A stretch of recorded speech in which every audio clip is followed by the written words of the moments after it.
और फिर मेरा क्या शौक था कि मैं रातों को बहुत पैदल चलता था, जो कि मेरे अंदर पहले से शायद वो था। तो वो चीज़ जब मैं एक शिकारी बना तो वो मेरे सारी चीज़ें बहुत ज़्यादा काम आई।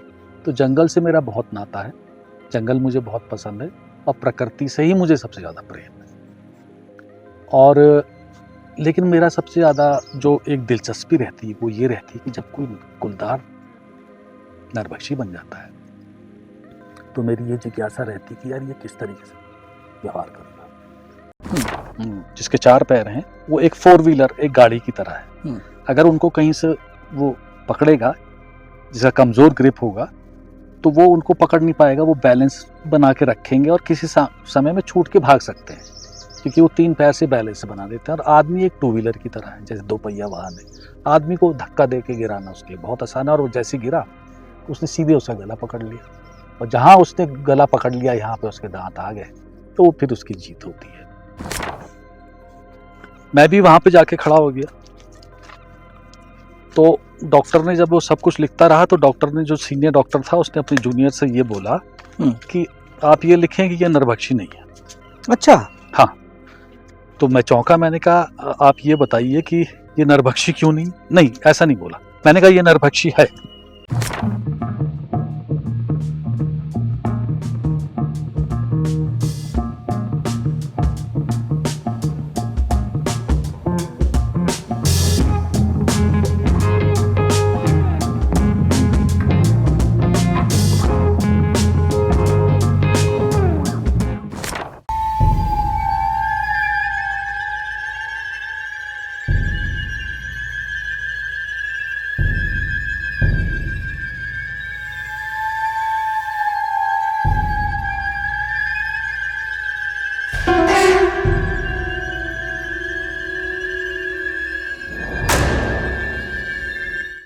जय भाई, ये बताइए कि तेंदुओं के हमलों को जब भी हम स्टडी करते हैं तो देखते हैं कि महिलाएं या बच्चे ही उसमें सबसे ज़्यादा जिन पे हमला होता है या जो मारे जाते हैं उनकी संख्या सबसे ज़्यादा है।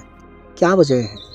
देखिए, ऐसा है कि एक तो जो बच्चा है उसको उसका वजन कम होता है और वो ज़्यादा संघर्ष भी नहीं करता, उसको उठा के भागने में बड़ी आसानी होती है। अच्छा। तो क्योंकि वो बस्तियों के पास शिकार करते हैं शाम के वक्त में ज़्यादा, तो घर के पास और घर भी होते हैं, लोग उन शोर शराबा करके कई बार छुड़ा लेते हैं। तो उनकी कोशिश ये होती है कि छोटे बच्चे को पकड़ें, क्योंकि उनको लेके दौड़ना आसान होता है।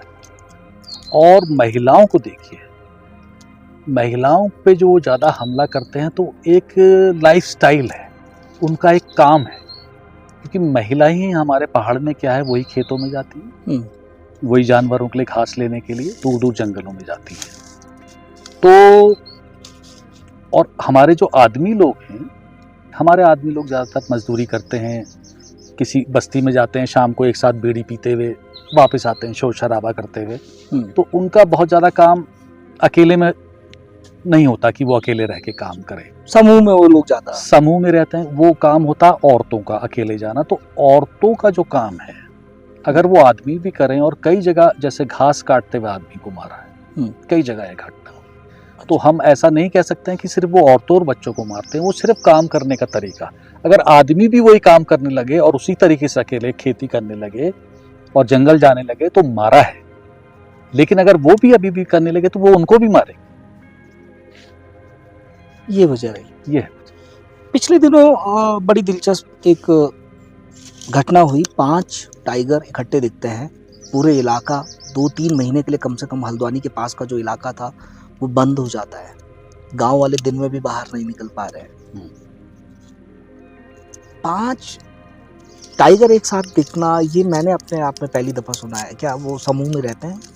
देखिए, मैं आपको बताऊं क्या है कि अभी कई जगह गुलदार भी एक साथ दिखते हैं समूह में, और अभी श्रीनगर के पास ही 4 दिख रहे थे जब घटना हुई थी। तो कुछ लोगों का ये सोचना है कि साहब ये झुंड में चलते हैं या इनके बिहेवियर में चेंज आ गया, या जैसे वो टाइगर की बात कर रहे हैं, वो रिखणी खाल की बात है। रिखणी खाल की बात है जहाँ पे टाइगर दिख रहे थे। तो मैं आपको बताऊं कि एक होता है आपके बब्बर शेर, जिनको अक्सर आपने गिर में देखा है। हाँ, गिर में देखा है, या फिर डिस्कवरी या और जो चैनल हैं उसमें देखते हैं। तो वो क्या करते हैं, वो मिलजुल के शिकार करते हैं। लेकिन हमारे टाइगर और जो हमारे लेपर्ड हैं, ये मिलजुल के शिकार नहीं करते। बहुत रेयर केस में कभी ऐसा हुआ होगा एक आध बार हुआ है कि किसी दो ने मिलके एक गाय को मारा है, ये मैंने सुना है। लेकिन आपके 99.9 जितना भी है वो अकेले ही शिकार करते हैं। लेकिन झुंड में जब वो रहते हैं तो झुंड में रहने का मतलब ये होता है कि एक तो मीटिंग टाइम होता है उनका, मेल फीमेल एक दूसरे से जब मिलते हैं। तो आपने देखा होगा शहरों में जब उनका मीटिंग पीरियड होता है कुत्तों का, तो कई कुत्ते आपको एक साथ नजर आते हैं। तो उसी तरह मैंने भी अपने सामने अपने आंखों से देखा है कि मीटिंग पीरियड में 5-5 गुलदार जो हैं तेंदुए एक साथ चले जा रहे हैं। एक फीमेल आगे जा रही है, थोड़ी देर के बाद एक जो है कहीं पे इकट्ठा हो जा रहा है। ये हरिशंकर परसाई की एक उस कहानी की तरह हो गया, इस व्यंग्य की तरह हो गया, एक लड़की 5 दीवाने। हाँ। तो एक तो वो होता है, दूसरा क्या होता है कि इनके जब बच्चे होते हैं तो ये अपने बच्चों को करीब मादा जो है वो 18 महीने तक पालती है, उसके बाद उसे छोड़ती है। लेकिन कभी कभी क्या होता है कि वो आपस में मिल जाते हैं घूमते घामते, तो पता चला मेल भी आ गया, वो 2 बच्चे भी आ गए, फीमेल भी आ गई, तो वो उनका एक फैमिली गेट टुगेदर होता है। तो वो आपस में कभी खेलते हैं, लड़ते हैं, लुढ़कते हैं, एक दूसरे से खेलते हैं, थोड़ी देर साथ घूमते हैं। लेकिन ये क्षणिक है, आप ये नहीं कह सकते हैं कि साहब वो एक साथ घूम के शिकार कर रहे हैं, वो ऐसा नहीं है। वो कभी कभी ऐसा होता है और ये पहले से होता चला है, आज का नहीं है। ओके। हाँ, लेकिन क्योंकि अब कैमरा हो गए, लोग देख रहे हैं, तो वो सोच रहे हैं ऐसा है, ऐसा नहीं, ये हमेशा से होता है। ओके, वो खास एक सीजन जो है, हाँ, वो पर्टिकुलर कोई टाइम जो है। ओके, वरना सबकी टेरिटरी सबकी टेरिटरी अपने हिसाब से करते हैं शिकार। कभी कभी शेयर भी कर लेते हैं शिकार को, लेकिन बाकी वो अपने अलग अलग शिकार करते हैं। लेकिन आजकल क्योंकि कैमरा में आने लगे हैं, लोग देखने लगे, तो उनको ये भ्रांति हो गई कि सब साथ घूमने लगे हैं, बिहेवियर में चेंज आ गया, ऐसा कुछ नहीं। सबसे दिलचस्प घटना इस पूरे जर्नी में आपके लिए क्या रही? जंगल के भीतर की घटना, जंगल ने आपको जब अपनी ओर खींचा होगी। जंगल ने तो देखिए मुझे, मेरा तो जंगल ने तो मुझे हमेशा ही अपनी ओर खींचा है। और मैं आपको बताऊं, जब मैं पौड़ी में पढ़ता था और मैं कॉलेज से जाने के बाद, उस समय इतना डर नहीं होता था। तो आप सोचिए, मैं बुआ खाल में रहता था और वहाँ से बुआ खाल से मैं रामा राणा के पाका है और उस खिरसू रोड पे, और उससे आगे और एक और पहाड़ है। तो मैं वहाँ जाके अकेले जाके घंटों बैठा रहता था, क्योंकि जंगल मुझे बड़े अच्छे लगते थे। और उसके बाद जो है आपकी घंडियाल के साइड का जो पूरा पहाड़ है, मैं किसी को बता रहा था, तो मैं अकेले, खूबसूरत हिस्सा है, तो मैं पूरा अकेले अकेले जाके वहाँ घूमता था। और फिर मेरा क्या शौक था कि मैं रातों को बहुत पैदल चलता था, जो कि मेरे अंदर पहले से शायद वो था। तो वो चीज़ जब मैं एक शिकारी बना तो वो मेरे सारी चीज़ें बहुत ज़्यादा काम आई। तो जंगल से मेरा बहुत नाता है, जंगल मुझे बहुत पसंद है और प्रकृति से ही मुझे सबसे ज़्यादा प्रेम है। और लेकिन मेरा सबसे ज़्यादा जो एक दिलचस्पी रहती है वो ये रहती है कि जब कोई गुलदार नरभक्षी बन जाता है तो मेरी ये जिज्ञासा रहती है कि यार ये किस तरीके से व्यवहार करेगा, क्योंकि ये एक शिकारी है तो ये अपने तरीके बदलते हैं। एक मैं आपको अल्मोड़े की एक घटना सुनाऊं। एक गुलदार था जो कि भौंकना जिसने सीख लिया था। तो ये गुलदार क्या होते हैं, अपने शिकार को ललचाने के लिए कई किस्म के ढोंग रचते हैं। सारे गुलदार रचते हैं या केवल मैन ईटर ज्यादा चालाक हो जाता है? मैन ईटर तो देखिए एक सामान्य गुलदार से बिल्कुल अलग हो जाता है। जहां उसने आदमी का मांस खा लिया तो वो एक सामान्य गुलदार से उसकी दुनिया बदल जाती है। वो एक दुनिया को एक नए चश्मे से देखने लगता है, क्योंकि उसको लगता है कि यार अब तो मैं बहुत बेवकूफ़ था, आज तक कुछ नहीं करा, अब तो मैं बचा रहूंगा, कोई दिक्कत ही नहीं है, इतने घूम रहे हैं, जब इच्छा होगी किसी को निकालूंगा, भूखा मरने की कोई नौबत नहीं है। तो अल्मोड़ा वाला जो गुलदार था, वो तेंदुआ जो नरभक्षी हो गया था, उसने क्या तरीका निकाला था कि वो जो है जैसे शाम को लोगों के घरों में कुत्ते रहते थे, वो अपने नीचे जो है खेतों में छुप के आता था और भौंकने की आवाज़ निकालता था। तो कुत्ते ऊपर से दौड़ के आते थे उसकी तरफ, वो सोचते थे नीचे कोई कुत्ता बोल रहा है। ये ट्रैप था और वहां से लेके वो उनको भाग जाता था। तो ये बात तो मुझे बाद में पता चली, लेकिन हुआ ये कि मैं भी उस समय नया नया शिकारी था, मैं बैठा था मचान में, तो मैंने सामने एक कुत्ता बांधा था। मैंने कहा ऐसे तो मरेगा नहीं, मैंने सुना है कि वो कुछ लगाना पड़ता है। तो उन्होंने कहा साहब ये कुत्ता है, इसको लगा लो, पर ये मरना नहीं चाहिए, आप इसको पहले मार देना तो मैंने कहा यार मैं प्रॉमिस तो नहीं करता हूँ, लेकिन अब रात का अंधेरा, लेकिन मैं कोशिश पूरी करूँगा। तो मैं मचान में बैठा था, मेरे साथ जो एक था फॉरेस्ट वाला, तो जब काफ़ी देर हो गई उसको नींद आने लगी, मैंने कहा तू सो जा, थोड़ी गाँव की लाइट आ रही है, मैं इसी में फायर करता हूँ, है ना। और वो गाँव की लाइट अगर बंद हो गई तो तब मैं तुझे जगा दूंगा, तू सो जा। तो करते करते रात के 12:30 बज गए, तो मुझे भौंकने की आवाज़ आई। तो मैंने कुत्ते की तरफ देखा, तो कुत्ता तो एकदम कूं कूं करके चुपचाप से बैठा था। मैंने कहा ये कुत्ता तो यहाँ ही भौंकने की आवाज़ कहाँ से आ रही। तो फिर मुझे लगा मेरी बाईं तरफ जो झाड़ियाँ वहाँ से आवाज़ आ रही है, तो वहाँ पे उसने भौंका, भाऊ भाऊ। मैंने कहा, फिर मैं खामोश हो गया। फिर मैंने पीछे इसकी तरफ देखा, मैंने कहा ये भी सुन रहा कि नहीं सुन रहा। उसने भी नहीं सुना, वो तो सोया था। फिर दूसरी बार फिर आवाज़ आई, वो फिर भौंका, ये कुत्ता मैंने देखा खामोश। फिर तीसरी बार फिर वो भाव 3 बार भौंका। तो वो क्या कोशिश कर रहा था, उसको मालूम था कि ऊपर कोई बैठा है मचान में, उसको समझ गया था। तो वो कुत्ते को अपनी तरफ बुला रहा था। तो मैं बड़ा चौंका रहा। फिर जब मैंने दूसरे दिन लोगों से पूछा तो उन्होंने बताया कि ये इस तरीके का है। तो वो बड़ा दिलचस्प था। और ऐसे इनके अलग अलग किस्म के ये ट्रैप करते हैं। नरभक्षी क्यों बन जाते हैं? नरभक्षी बनने के देखिए बहुत सारे कारण हैं। एक तो सबसे बड़ा कारण जो मैं कहता हूँ, जो मैं मानता हूँ, वो इनकी संख्या का बढ़ जाना। अब भूख के लिए जब कुछ नहीं मिल रहा तो वो खा रहे हैं। लेकिन उसका एक कारण ये है कि उनके जो दांत और नाखून जो हैं, जब वो टूट जाते हैं, तो देखिए उनके पास दांत और नाखून ही उनके हथियार हैं। अगर मुझे लगता है कि अगर आप उनके दांत और नाखून काट देंगे तो उनके टूट जाएंगे कैनाइन, और ये सारे दांत और ये नाखून, तो शायद हम भी उससे कुश्ती लड़ लेंगे। ज़्यादा से ज़्यादा क्या होगा, कभी वो ऊपर होगा कभी वो नीचे होगा। तो जब उनके हथियार जो हैं किसी तरह टूट जाते हैं संघर्ष में, या उम्र के साथ या बीमारी से, तो वो ग्रिप नहीं बना पाते।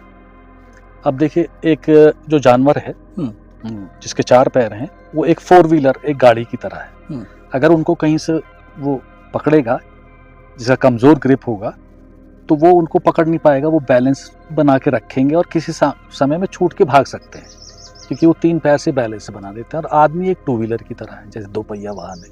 आदमी को धक्का दे के गिराना उसके लिए बहुत आसान है। और वो जैसे गिरा, उसने सीधे उसका गला पकड़ लिया, और जहाँ उसने गला पकड़ लिया, यहाँ पे उसके दांत आ गए, तो वो फिर उसकी जीत होती है। लेपर्ड के बारे में मैंने सुना भी है कि वो सबसे बेहतरीन सर्जन होता है, और वो आपकी केवल श्वास नली पे उसका देखिए बड़ा, एक मैं आपको ये बताऊं कि कुछ ऐसे हमारे जानवर हैं, जैसे आपके जंगली कुत्ते हो गए, या आपके हायना हो गए। तो ये क्या करते हैं कि जब कोई जानवर जाता है, ये उसको जिंदा खाने लगते हैं, नोचने लगते हैं। तो बड़ा दर्दनाक ये मतलब होता है। लेकिन इनके साथ क्या बड़ी अच्छी चीज़ है, ये गुलदार जो बिग कैट्स हैं, कि ये अपने जानवर को जब तक उसकी सांस चलती रहेगी बिल्कुल नहीं खाते। तो मैंने अपने सामने देखा है जानवरों को मारते हुए। तो वो क्या करते हैं कि जैसे गुलदार आया, एक तेंदुआ आया, उसने उसका गर्दन पकड़ा, उसको चोक करता, दबाता रहता है। तो जानवर नीचे गिर जाता है कुछ समय के बाद। फिर उसकी ताकत लगती, वो हाँफता है, फिर उसको देखता है, फिर अगर जरा सी भी उसको लगता सांस चलती, वो फिर उसको पकड़ लेता।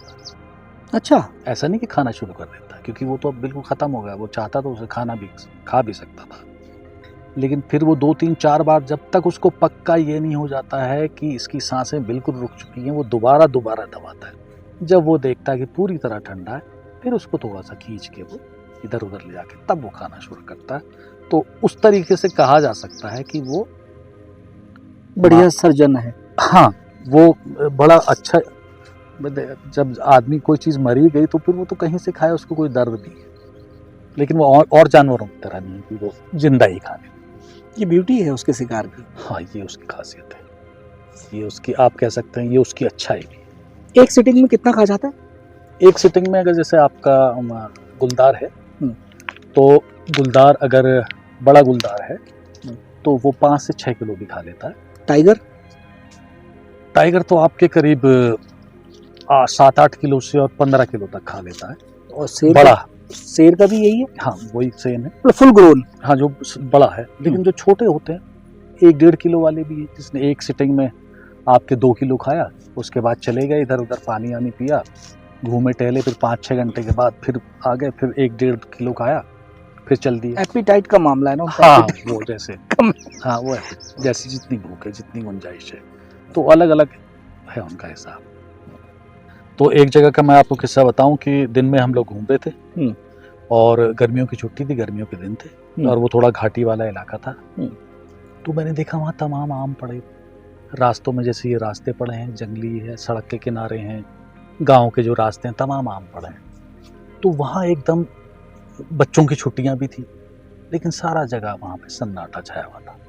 तो मुझे लगा कि यार अगर यहाँ पे नरबख्शी नहीं होता तो ये पेड़ अभी सारे आबाद हो गए होते, बच्चे यहाँ खेल रहे कूद रहे होते, इन सारे आमों को खा रहे होते। तो वहाँ बिल्कुल एक तरीके से कर्फ्यू लगा था। लेकिन फिर उसी रात को मैं फिर उसी जगह से गुजरा, तो मैंने वहाँ पर क्या देखा कि वहाँ पर कुछ भालू जो हैं वो पेड़ों में चढ़े, वाह, और कुछ सूअर जो नीचे आम गिरे हैं वो उनको खा रहे हैं। और फिर उसी जगह पे मैंने कुछ रातों के बाद एक नज़ारा देखा। तो नज़ारा ये था कि एक भैंस गांव वालों ने वहां नीचे फेंक दी थी, मरी हुई भैंस। तो हमने कहा चलो हम चेक करने जाते हैं कि ऐसा तो नहीं कि कहीं इसको जिस गुलदार की हमें तलाश है वो खा रहा हो। तो जब हम वहां पे पहुंचे तो झाड़ियों के बीच से जो है बहुत सारी आवाजें आने लगी जहां वो भैंस पड़ी हुई थी। तो जब टॉर्च जलाई गई, मेरे साथी दयाल ने टॉर्च जलाई, तो हमने देखा उस भैंस को जो है वो सुअरों का झुंड जो है झाड़ियों में खींच के ले गया अंधेरे में, और वो उसे खाने में लगे। तो वाइल्ड बोर भी खाता है मांस? हाँ खाता है। भालू? भालू भी खाता है। खतरा चारों तरफ है। हाँ।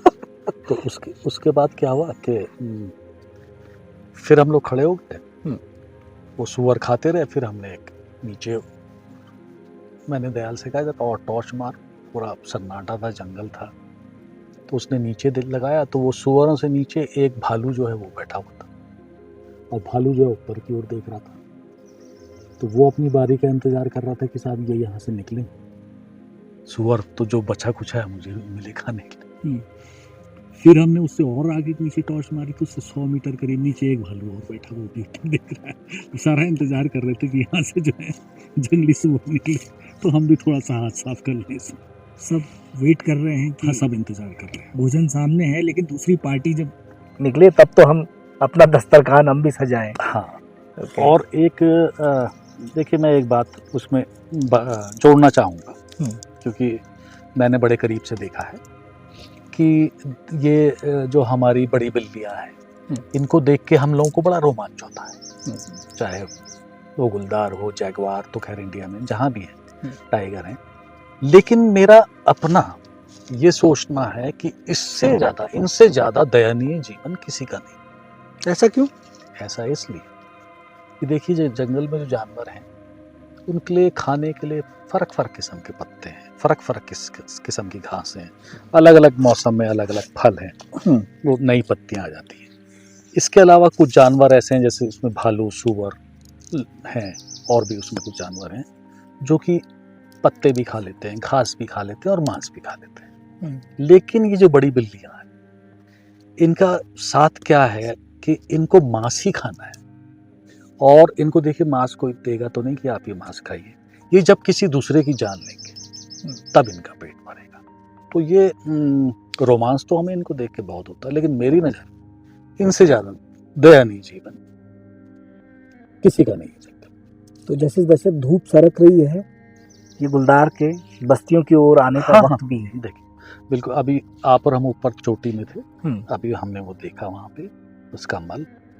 तो अब धीरे धीरे अब इस जंगल में आपको अभी कोई जानवर की आवाज़ नहीं है। ये शाम हो चली, ना हमें कोई यहाँ पे निशान, हाँ थोड़े से सुअरों के यहाँ खोदा हुआ है पीछे। तो सुअर, क्योंकि ये जंगली सुअर झुंड में रहते हैं, इनको हमेशा पकड़ पाना उनके लिए आसान नहीं होता है।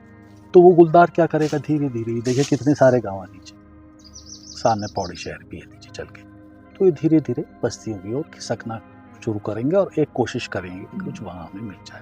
तो वहाँ कुत्ते हैं, और शहरों में आप देख रहे हैं बछड़े हैं, गांव में बछड़े हैं, गायें घूम रही हैं। तो वो मिल गए तो वो उसे खा लेंगे। अगर उनके दिमाग में ये आ गया बहुत भूखे हैं, कोई इंसान का बच्चा है, कोई इंसान किनारे भी दिखा, तो हो सकता है उस पर भी हमला कर देंगे, क्योंकि वो जानवर हैं भूखे, उनका कोई भरोसा नहीं।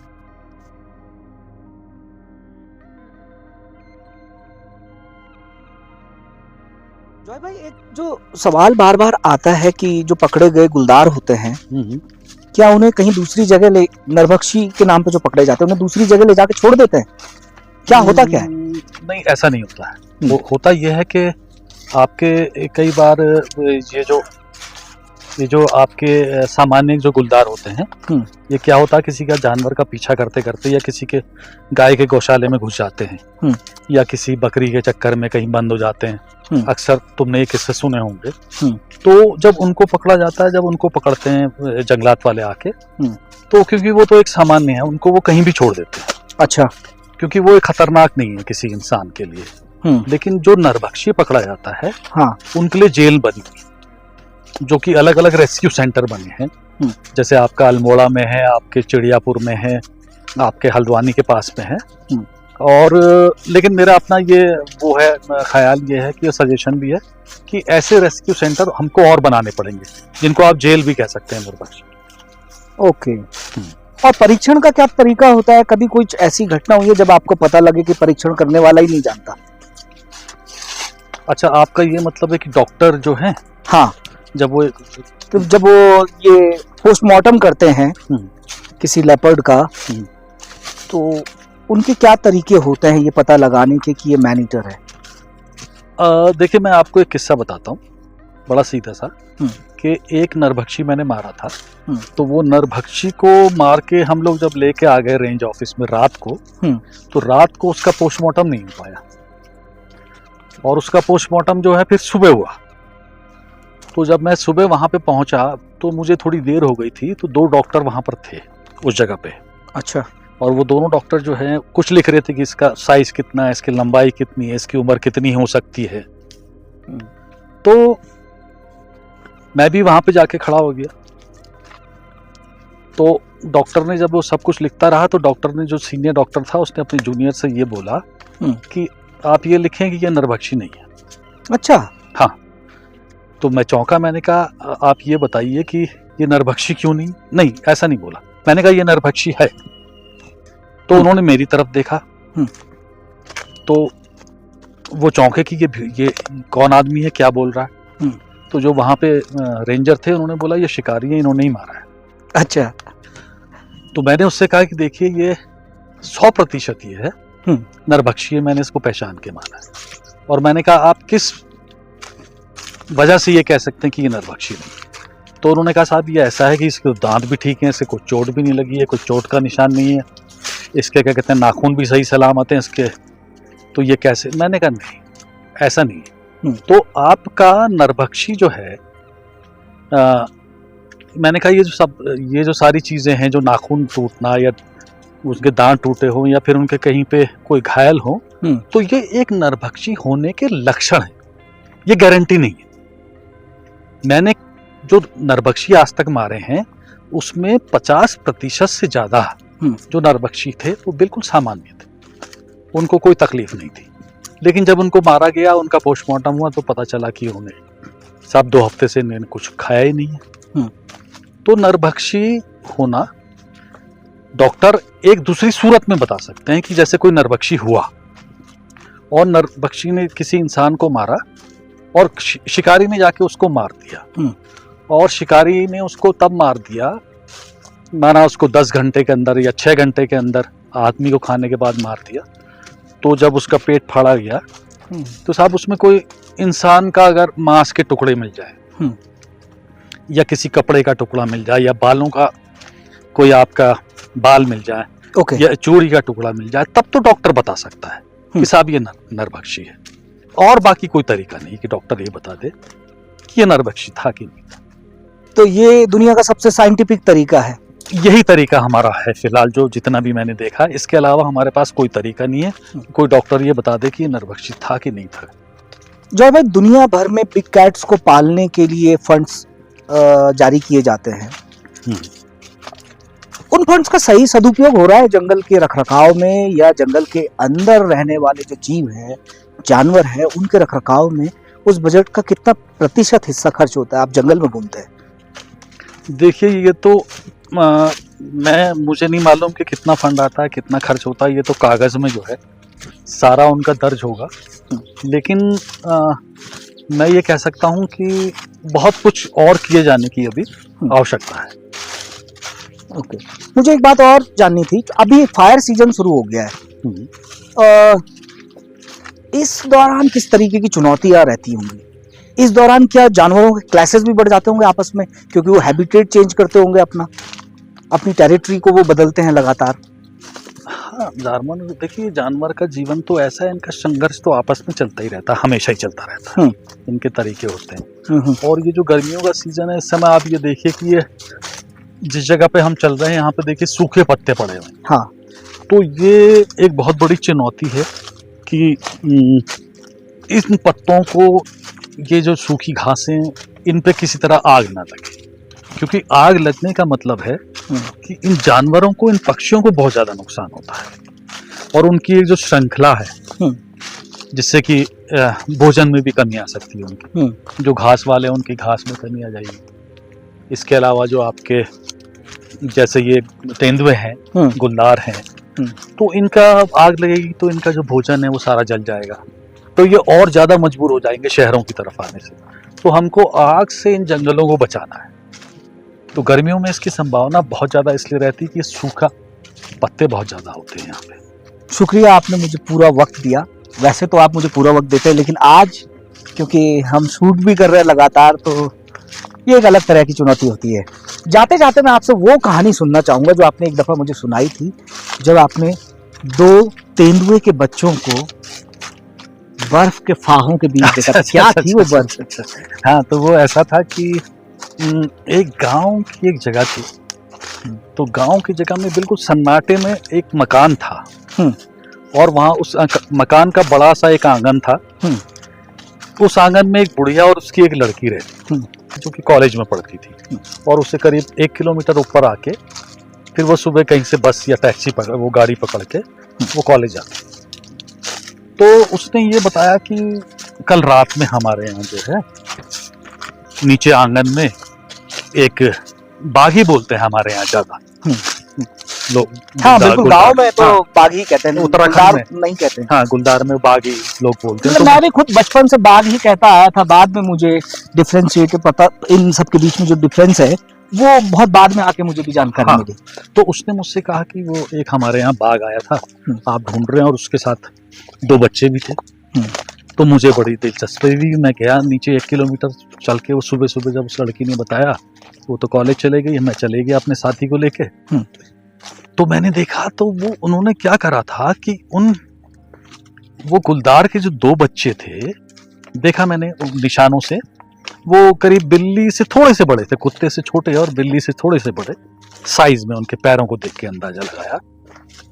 तो वो रात भर काफी समय उन लोगों ने जो है उनके आंगन में गुजारा, और उन्होंने क्या करा कि वहां पे उनकी कुछ पुरानी रजाई गद्दे जो थे पड़े हुए थे, तो उन्होंने और कुछ कि जो बाहर जो किचन था, उस किचन में उन्होंने लिपाई करी थी नई दिन के समय में, तो वो गीले थे।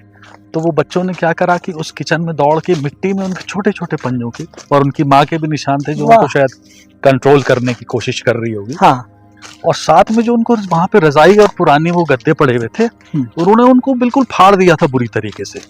तो वो जो रुई थी वो चारों तरफ जगह जगह पे ऐसे बिखरी थी जैसे वो बर्फ के फाहे। तो ये थी बर्फ के फाहों का रहस्य, ये था वो रहस्य। काफी मजेदार था। हाँ, मुझे लगता है आप इसीलिए जंगल नहीं छोड़ते हैं, और जंगल आपको।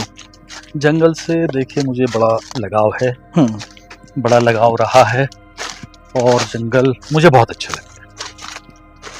मुझे भी, मैं जब भी शहर में होता हूँ, या तो जंगल के बीच होता हूँ या किसी नदी के किनारे। कई दफा मैं अपना लैपटॉप उठाकर ऐसी जगहों पे चला जाता हूँ जहाँ मुझे थोड़ा सा नेचर और करीब नजर आए। शहरों में मैं जब होता हूँ तो देखता हूँ, सुबह उठता हूँ तो वही बिल्डिंग दिखती है, शाम को उठता हूँ तो वही बिल्डिंग दिखती है, और 2-3 महीने रह लो तो ये तक पता लग जाता है कि सामने वाले घर से या किसी भी घर से कब घर का कौन सा सदस्य बाहर आने वाला है। शहरों में ये नीरसता है, जबकि यहाँ हर रोज रंग बदल रहा है जंगल। बिल्कुल सही कह रहे हैं आप, और हर मौसम में रंग बदल रहा है, हर मौसम में। मैं अक्सर अपने दोस्तों से कहता भी हूँ, पहाड़ों पे घूमने आना तो यहाँ पे कम से कम 4 दफा आना, अलग अलग सीजन में हर दफा। रास्ता काफी फिसलन भरा हो गया है, हाँ, इसलिए आप पत्तियों के संभल चलते चलें। संभल के हमको चलना पड़ेगा। मैंने एक दिलचस्प चीज देखी, हमारे यहाँ जो ये ओक सीड पड़ा हुआ है ऐसे ही जंगल में, ये तो अमेज़न पे बिक रहा है। हाँ हाँ, ओक सीड का क्या ऑयल बनता है?